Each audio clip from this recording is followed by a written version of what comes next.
Here are some easy resume tricks to get your first job as an aircraft maintenance engineer apprentice. The first one I'm going to talk about is by matching your resume to the job description. Guys, you guys don't know how important it is by matching your resume right to the job description according to the job description. And the reason why I'm making this as my first point is you guys have seen the involvement in technology. And what is the most common involvement in technology? AI. Right? And guess what? A lot of companies are already implementing AI in terms of looking for talent and also filtering out resume. And this is something I am seeing. It's not even something, this is something I've heard from HR because I have friends that are HR, and this is something she has told me personally. Like a lot of companies now are implementing AI. So basically, this is how it works, right? Whenever you apply for a job, right, you send your resume, right? Before it get to the HR, before you get to the hiring manager or anything, right?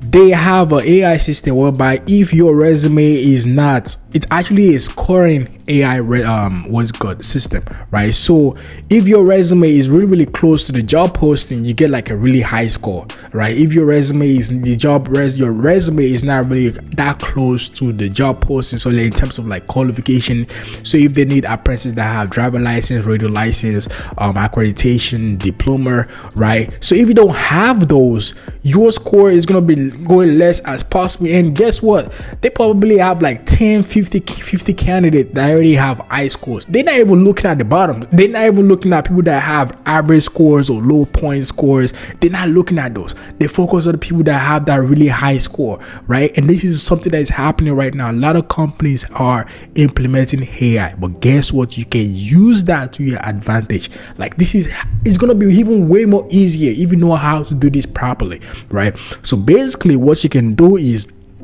take whatever job description they have on their website, copy and paste and paraphrase whatever job description based on your experience, based on your knowledge, and put it on your resume. It does not have to be the same word. I'm not saying just copy and paste it on your resume. No, but you want to be able to paraphrase, right, based on your experience, and don't lie on your resume. Please do not lie. So if you have some type of skills and qualifications they're looking for, take that same thing, put it in your resume and paraphrase it in more. You have ChatGPT that can help you out to paraphrase. You know what I mean? You can use AI system to make your resume really nice to get our first job. And this is something I usually recommend. Please, when it comes to looking for a job, you want to be able to match the job posting, right? For whatever job you're applying for, you want to be able to match the job posting and put it in your resume. This is something I am seeing right now. A lot of companies are implementing AI system, and you got to take advantage of it. The second one I'm actually going to talk about is by having different resume for different jobs. So the reason why I say this is actually really important is because, like I said, companies are implementing AI, right? And they have different companies have different job description, different qualifications they're looking for, right? So if you apply to an MRO company, driver license might not be really important. But if you apply to a company, a airline company or a line maintenance company, it's really important you have your driver license, because you are going to be driving on the ramp, you are going to be driving on the apron, you're going to be driving on ground. Like, it's really important. You see what I'm saying? Radio license might not be as really important to an heavy maintenance company, but a line maintenance company, radio license is really important. So that's why I say having different resume for different job application is really important, and you can use strategies to build that resume. And if you're an apprentice that need that type of help, you want someone to help you out to build that resume properly, so that way you know it can be way more attractive. This is something I help apprentices with. All you gotta do is click the link in the description and book a consultation, and let me see how I can help you. All right, so having a different resume for different job posts is really important. All right, the next one I'm going to talk about is turning your skills in school to work experience. So a lot of us, including myself, when I graduated from school, I graduated with no experience. I had no type of work experience in school. My dad was never in aviation, like I told you guys. My mom was never in aviation. I'm actually the first generation aviation, so I didn't have any type of work experience. So how do I prove to companies that are looking for 2 years experience as an apprentice, which makes no sense to me personally. But you see a lot of job posting, they're looking for apprentices with 2 years experience, with 1 year experience. A lot of apprentices are not graduate with experience. So, but how can you show companies that, yes, I don't have experience, but I have acknowledged a lot of educational and hands-on skills in school, right? So whatever school projects you did in school, and what you guys are gonna do, a lot of you guys that are apprentices right now, I'm pretty sure you did a lot of school projects. You did a lot of hanger projects whereby you had to do change tires, servicing, audio servicing. You did a lot of sheet metal stuff. Like, those are stuff you can actually put on your resume as work experience. You know what I mean? Because basically it's the same thing. You're gonna be using hand tools when you're doing all those projects. So why can't you showcase those projects you did in school and put it in your resume?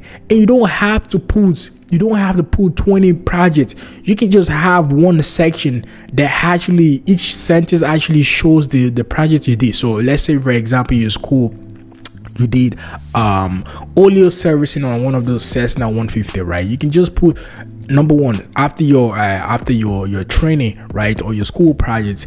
You can just put number one, audio servicing on the Cessna 150. The second one, let's say you did engine change on a CRJ. Number two, engine change on CRJ. Like, you can actually highlight those school projects that can help you out in terms of work experience, because the reality is a lot of us are gonna graduate as an apprentice with no work experience, right? But you can actually showcase companies that, yes, I have no work experience, but I know how to use calibrated tools. I know how to use hand tools. I know how to do oil servicing. I know how to do tire change. You can showcase that stuff, and this is something I usually recommend apprentices to do when building their resume. Last one I'm going to talk about is by putting your strength at the top of your resume. I don't see any point. I don't see the value in you guys putting your qualification, putting your diploma, your accreditation at the bottom of your resume. It makes no sense. Guys, just think of HR looking at your resume as Tinder. Right? When you're on Tinder or dating apps, how are you doing? How are you swiping? You're swiping either left or right. Think of the same thing, right? HRs are now spending 30 minutes on your damn resume. They're spending max 2 minutes. That's it, right? Because they're getting a lot of application, right? And that's just the reality. So you want to be able to highlight your skills as soon as possible. Just your strengths, everything should be at the top of your resume. Me personally, I always recommend to put the education at the bottom, right? So the first one is like a professional summary, and your professional summary, you want to highlight that you have your diploma, your accreditation, some few skills or experience about yourself, right? The next paragraph should be about your qualifications, your diploma, your accreditation, your driver license, your radio license.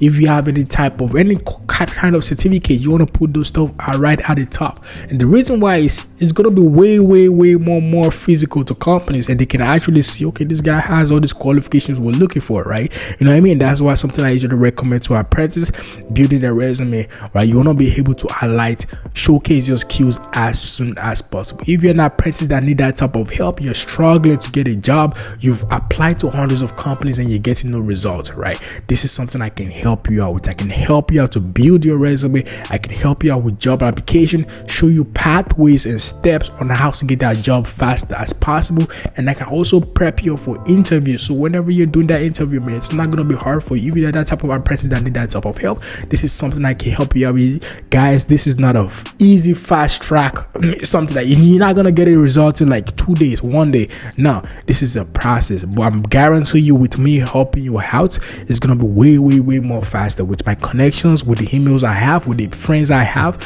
I can make your application, your job application, as fast as possible. If you're that type of apprentice that need that type of help, click the link in the description and book a consultation, and let me see how I can help you. All right, for you guys that are new to my channel, my name is Peter. I am a licensed aircraft maintenance engineer, and I have hundreds of videos regarding aircraft maintenance engineer. I also have videos of me showcasing a day in my life as an aircraft maintenance engineer. If you're the type of person that need that type of video, you want to learn more about aircraft maintenance engineering, please do not forget to check out those videos. All right, for you guys that are new to my channel, please do not forget to like, share, and subscribe. Love you guys.